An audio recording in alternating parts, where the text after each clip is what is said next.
There is a moment in Pulp Fiction, one of those cinematic flashes that lodges itself into our collective memory, when Christopher Walken, as Captain Coons, leans into the camera and delivers a monologue about a gold watch.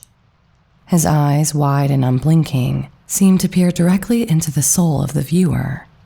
The story he tells is absurd, macabre, and kind of touching, but it is Walken's delivery that transforms it into something transcendent. This is the essence of Christopher Walken, a man who has spent decades cultivating an aura of mystery, and a performer who can turn even the most mundane line into a moment of high art.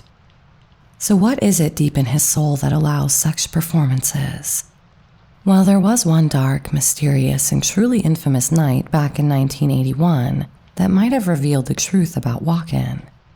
And he's never been allowed to forget the moment a Hollywood icon allegedly slipped from his arms into cold and murky waters forever. Welcome to Hollywood Mysteries.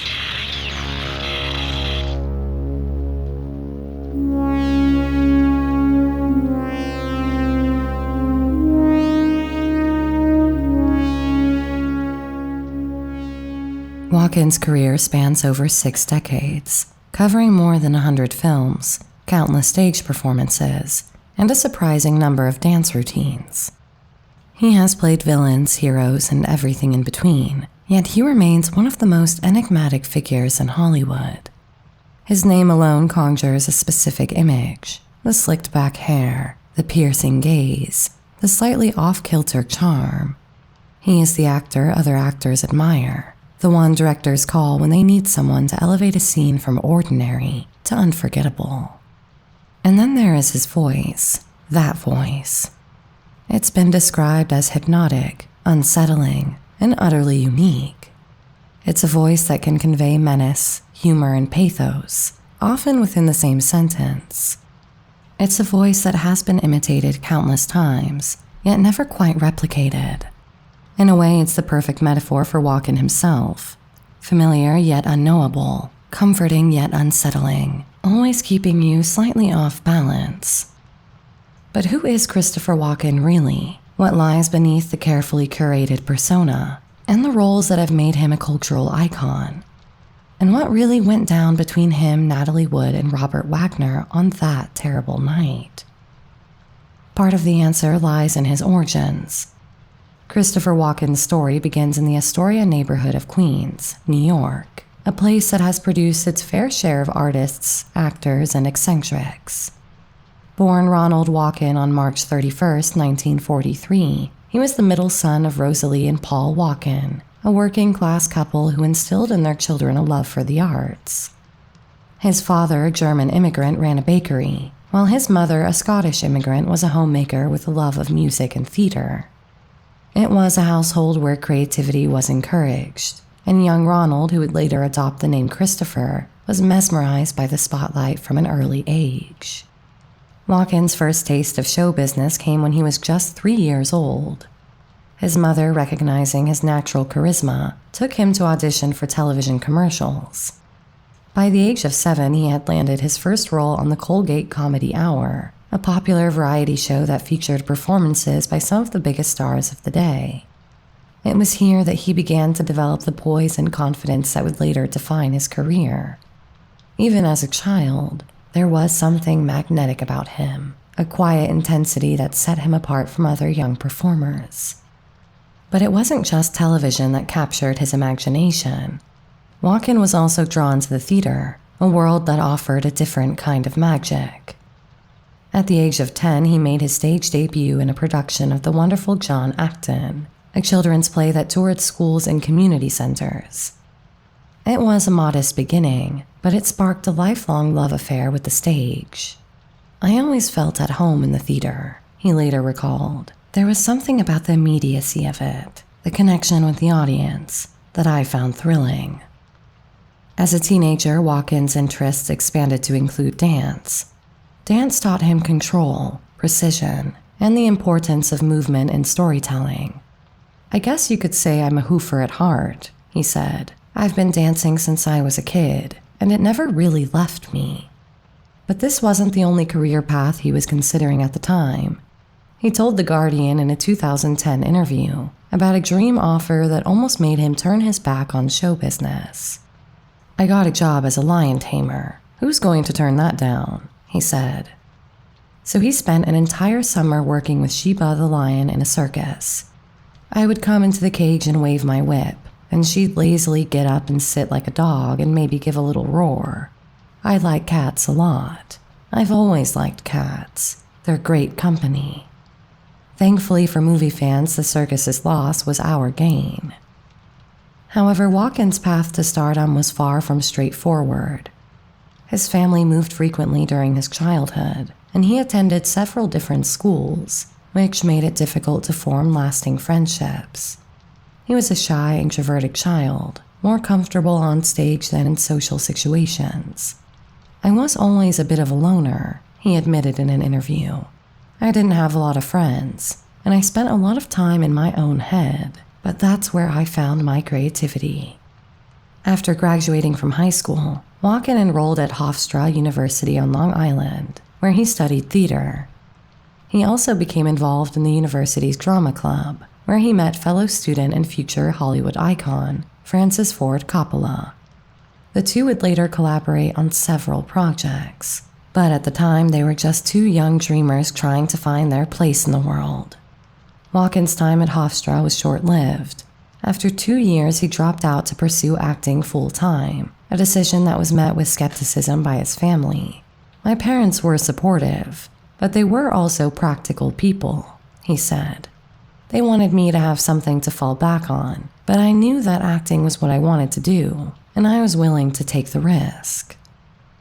In the early 1960s, Walken began working in regional theater, taking on roles in productions of The Rose Tattoo, The Lion in Winter, and The Night of the Iguana.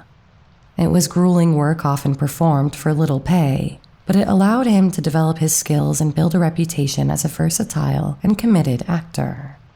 He also began to experiment with different styles and techniques, drawing inspiration from method acting, classical theater, and even avant-garde performance art. "I've always been interested in exploring different ways of telling a story," he said. "I don't like to be pigeonholed." By the mid-1960s, Walken had made the leap to off-Broadway, where he appeared in productions of The Unknown Soldier and His Wife and Sweet Bird of Youth. It was here that he caught the attention of casting directors and agents. In 1966, he made his Broadway debut in The Lion in Winter, playing the role of Philip, the young king of France. The production was a critical and commercial success, and Walken's performance earned him rave reviews. By the end of the 1960s, Walken had established himself as a rising star in the theater world. The next decade would bring new challenges and opportunities, as he made the transition from stage to screen and began to carve out a place for himself in Hollywood.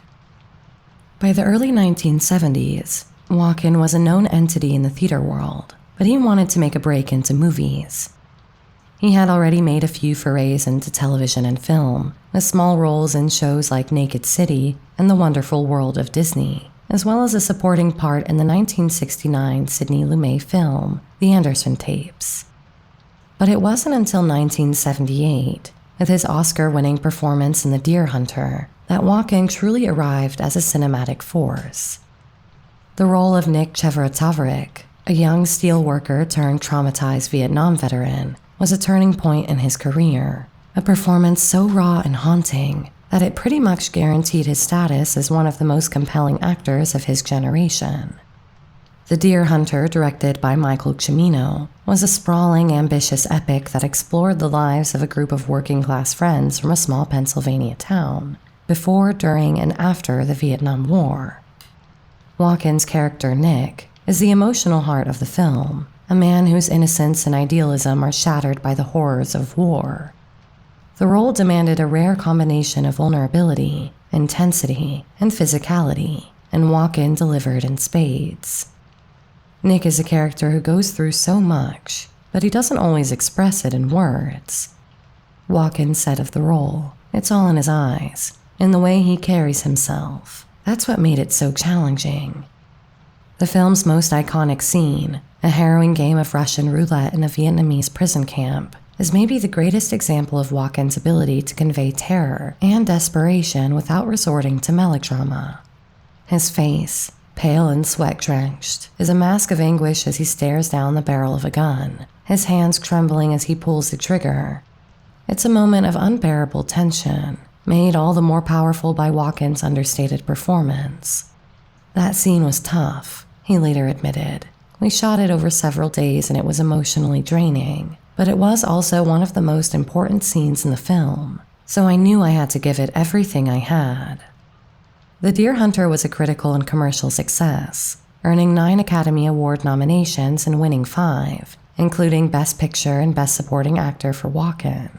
I was surprised when I won, he said in his typically understated manner. I didn't expect it, but it was a great honor, and it opened a lot of doors for me.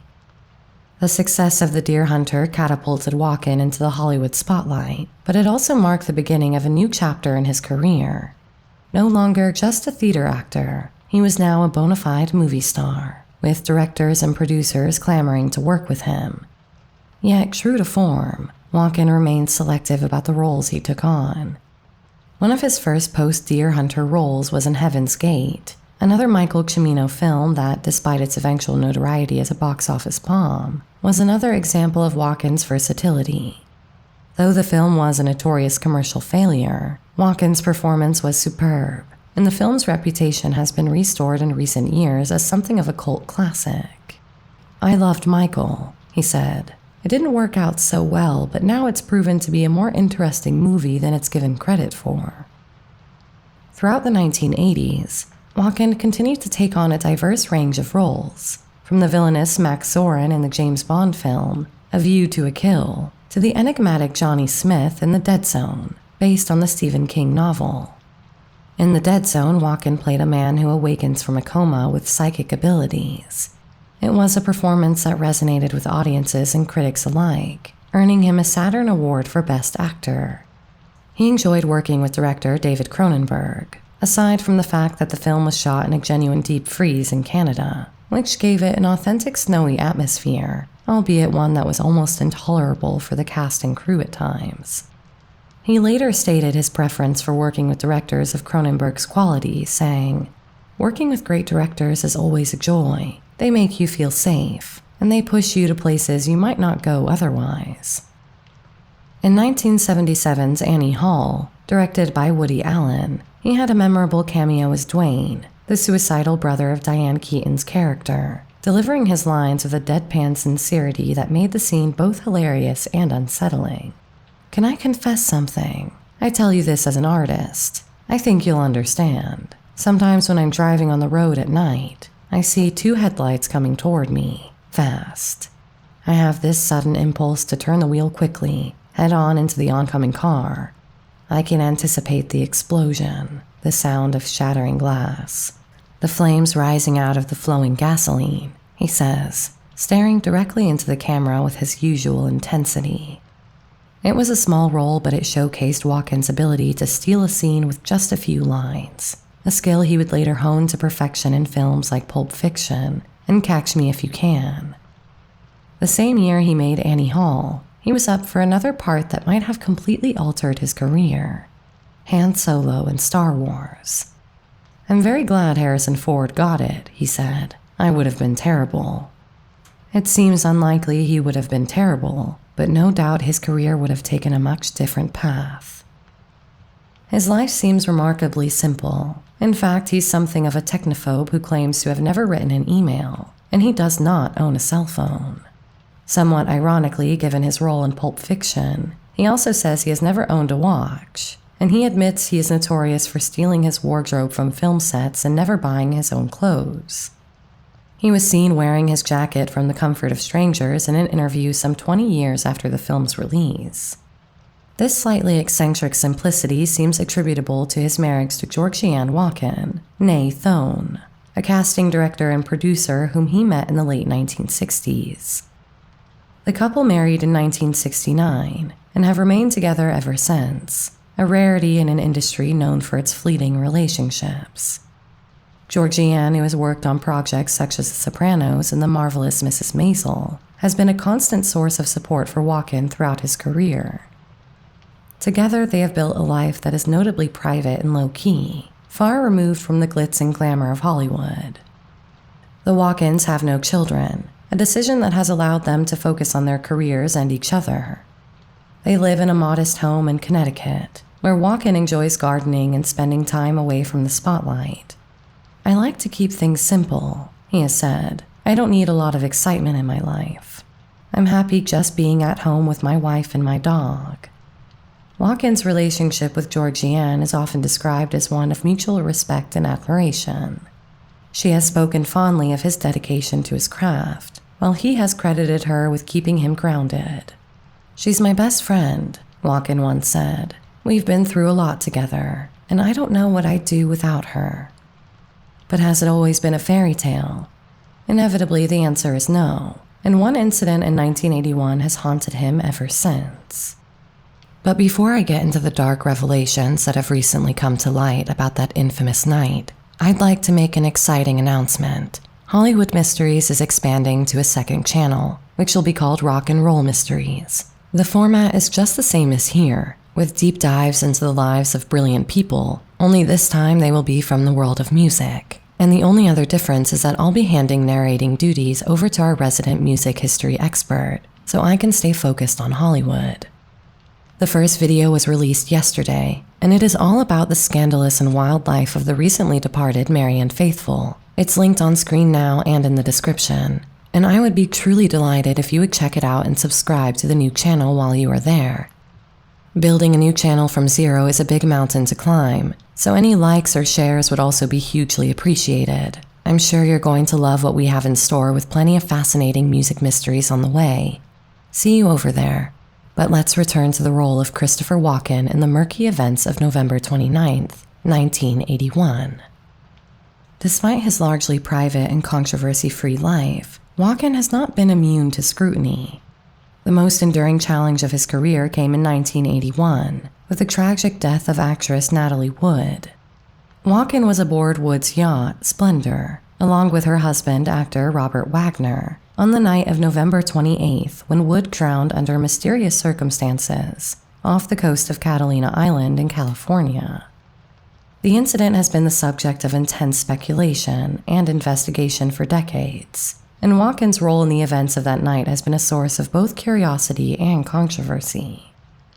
At the time, Walken was filming Brainstorm with Wood, and the two had developed a close working relationship.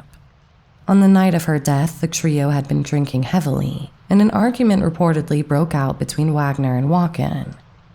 According to Walken's account, he retired to his cabin early, leaving Wagner and Wood to continue their dispute. Sometime later, Wood was reported missing, and her body was found the following morning. The official cause of death was ruled as drowning and hypothermia, but the circumstances surrounding the incident have remained unclear. Walken cooperated fully with the investigation at the time, and no charges were brought against him or Wagner. However, the tragedy has continued to haunt Walken's career, with rumors and theories persisting for decades. In 2011, the case was reopened, and Wagner was named a person of interest, though no new charges were filed. Walken has rarely spoken about the incident in detail, but in a 1997 interview with Playboy, he addressed the rumors and speculation. "Anybody there saw the logistics. There's nothing more to it. She slipped and fell in the water. I was in bed. It's a terrible thing. I've done everything to cooperate." However, the story does not end there in the eyes of some who were aboard that night. Ship Captain Dennis Davern's sworn statement to the detectives claimed an altogether more dramatic scene took place. He recalled a drunken Wagner screaming, "Do you want to fuck my wife?" at Walken, before smashing a wine bottle, just moments before Wood ended up overboard. Originally, Davern had concealed this story from detectives, and it was this new statement that reopened the case. Then in 2013, the real bombshell dropped. A new coroner's report stated that Wood's body displayed bruises and injuries that could have been, in the words of the coroner, non-accidental, and were consistent, given that they showed prominently on her wrists and torso, with her being beaten. The location of the bruises, The multiplicity of the bruises, the lack of head trauma or facial bruising support bruising having occurred prior to entry in the water, the report stated. If that weren't enough, the National Enquirer managed to obtain the official lifeguard log. The note was torn and illegible, but contained a shocking claim. Also known, Chris Walken and Robert Wagner were engaged in sexual activity in cab of boat, illegible. That Miss Woods found both of them together, illegible. Stated that they took her away in a, illegible, was the last time she was seen alive. The lifeguard said he made the notes as detectives told him they were investigating the possibility that Wood had discovered Wagner and Walken in bed together, and this was a catalyst for the events that followed. On the other hand, the story Wagner told is that Wood, who could not swim, fell into the water while she was trying to retie a dinghy which had been knocking on the side of the yacht. Her blood alcohol limit was 0.14, almost twice the limit for driving, although it would not render most people to a state of disorientation or imbalance. However, she had mixed this with motion sickness tablets and painkillers, which could have intoxicated her much more than just the alcohol. Her body was found floating off Catalina Island, near Los Angeles, several hours later. DeVerne had previously drunkenly called Natalie's sister, Lana Wood, to confess that he knew more about the case than he had told detectives. He said to Lana, quote, "It appeared to him as though Wagner shoved her away and she went overboard. Dennis panicked and Wagner said, 'Leave her there. Teach her a lesson.'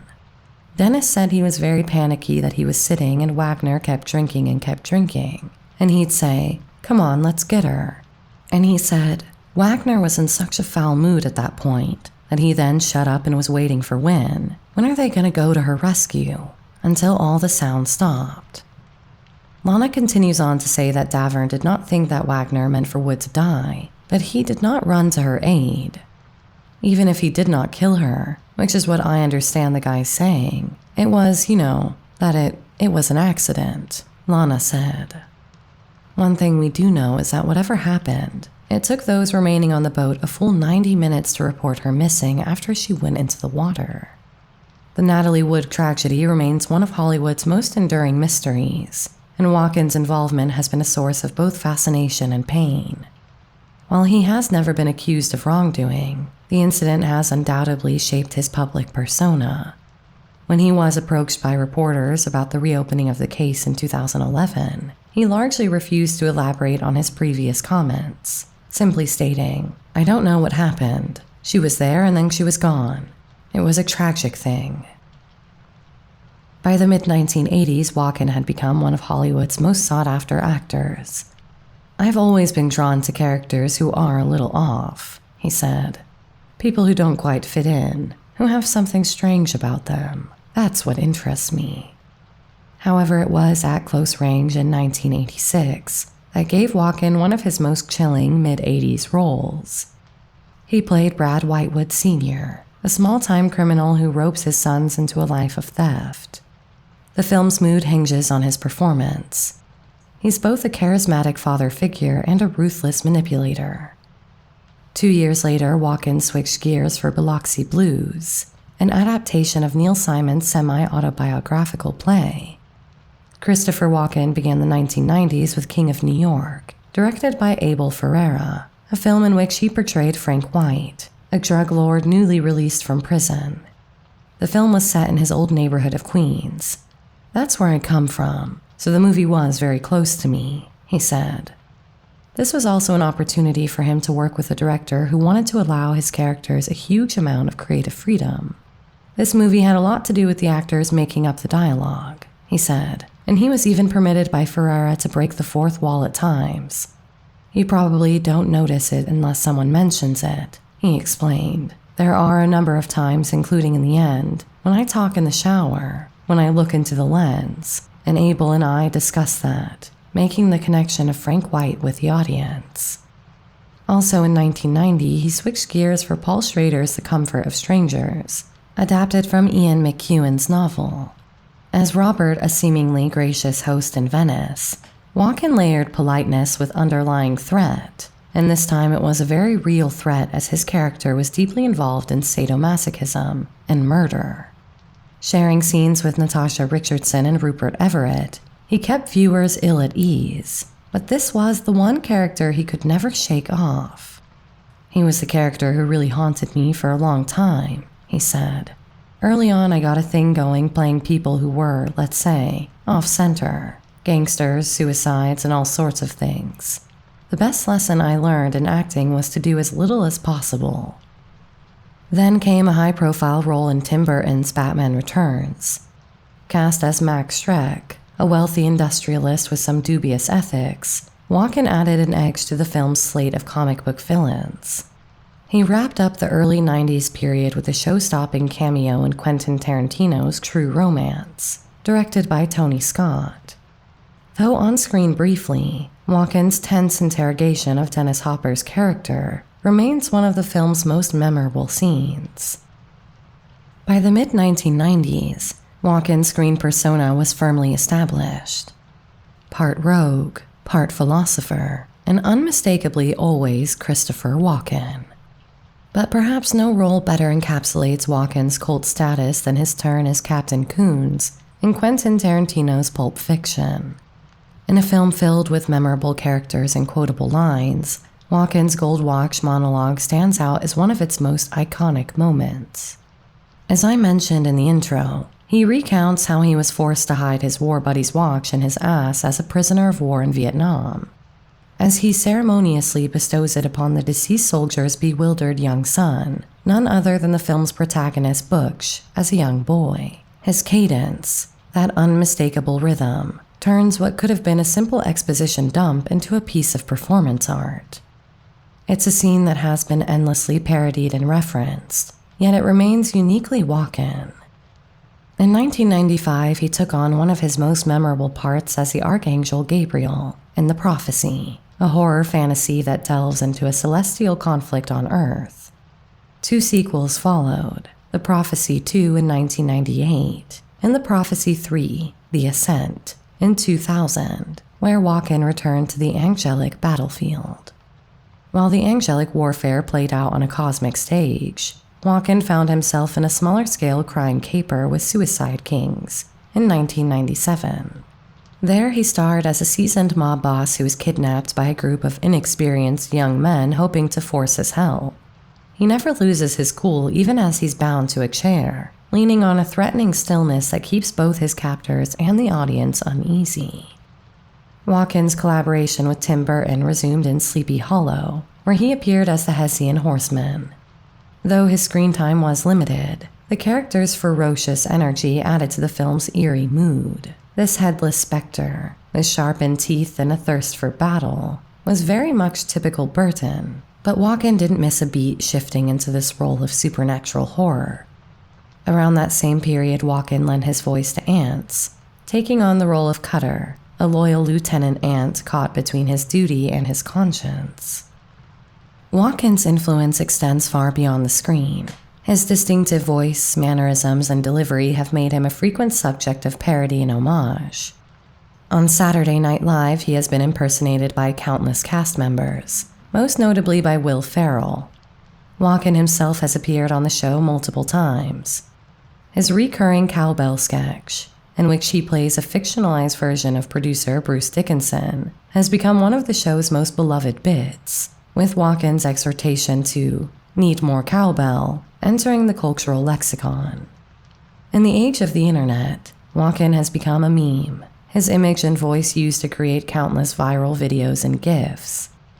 From his dance moves in Weapon of Choice, the music video directed by Spike Jonze, to his dramatic readings of pop songs on Late Night with Jimmy Fallon, Walken's persona has been endlessly reinterpreted. One of Walken's most understated yet powerful performances came in Spielberg's Catch Me If You Can, where he played Frank Abagnale Sr., the father of Leonardo DiCaprio's charismatic con artist. It's a role that could have easily been overshadowed by the film's flashy premise and star-studded cast, but Walken makes him impossible to forget. Frank Sr. is a man who has fallen on hard times, his dreams of success dashed by financial ruin and personal failure. Yet, despite his flaws, he remains a loving and supportive father, determined to shield his son from the harsh realities of the world. Walken's portrayal is both heartbreaking and deeply human, earning him an Academy Award nomination for Best Supporting Actor. In 2007's Hairspray, Walken took on a completely different kind of role, playing Wilbur Turnblad, the affable husband of John Travolta's Edna and the father of Nikki Blonsky's Tracy. Yet beneath the humor lies a genuine warmth and sincerity, particularly in his scenes with Travolta. It's a testament to Walken's versatility, that he can go from playing a tragic figure like Frank Abagnale Sr. to a lovable goofball like Wilbur Turnblad, all while maintaining his unique charm and charisma. Walken's ability to balance humor and pathos is also on full display in Seven Psychopaths, where he plays Hans Kieslowski, a retired hitman with a penchant for kidnapping dogs. It's a role that could have easily veered into caricature, but Walken's monologue about his wife's battle with cancer is genuinely moving. While Walken is best known for his work in film, his roots are in the theater, and he has never strayed far from the stage. In 1999, he returned to Broadway in James Joyce's The Dead, a musical adaptation of Joyce's short story. Walken played Gabriel Conroy, a man grappling with feelings of inadequacy and regret during a Christmas party in Dublin. The play was a critical and commercial success, earning Walken a Tony Award nomination and reminding audiences of his theatrical roots. One of the hallmarks of Walken's career is his ability to balance mainstream Hollywood films with smaller, more personal projects. While he has appeared in blockbusters like Batman Returns and 2014's Jersey Boys, he has also lent his talents to indie films and experimental projects, often working with up-and-coming directors and writers. This willingness to take risks and explore new creative avenues has kept his career fresh. He said, "I never turn anything down. There's always something interesting in every part you do." He has faced the ups and downs of an industry that is often unforgiving, yet through it all he has remained resilient, continuing to take on new roles and explore new creative avenues. "I've been lucky," he has said. "I've been able to do what I love for a long time, and I've worked with some amazing people. I don't take any of it for granted." In recent years, Walken has continued to work steadily, appearing in films like The War with Grandpa in 2020 and Dune Part 2 in 2023. He has also ventured into television, with roles in shows like Severance in 2022, where he plays a mysterious corporate employee, and he admits to watching the show on DVDs rather than on streaming services which he refuses to engage with. He said, "I don't have a cell phone or a computer. I just like to read. I'm a bit old-fashioned that way." And he's still working relentlessly at his craft, with many fans anticipating his role in Dune will be greatly expanded beyond his brief cameo in the second film, when the final installment arrives in 2026. "I love to work. That's one of the reasons we didn't have children, and I probably won't ever retire," he said. "I've never had hobbies, just a strong work ethic like my father. Tennis, swimming, golf, they never did it for me. Acting is really what I love. I don't really like to go out of the house unless I'm working." That's about all for this week's episode. If you want more Hollywood Mysteries content, feel free to check out our Patreon where you can support my work and get some great perks in return. Otherwise, we have exclusive shirts designed in-house on sale in our store, linked below. Don't forget to like, share, and subscribe. It's the biggest help of all. Thanks for watching, and see you next week. Sweet dreams.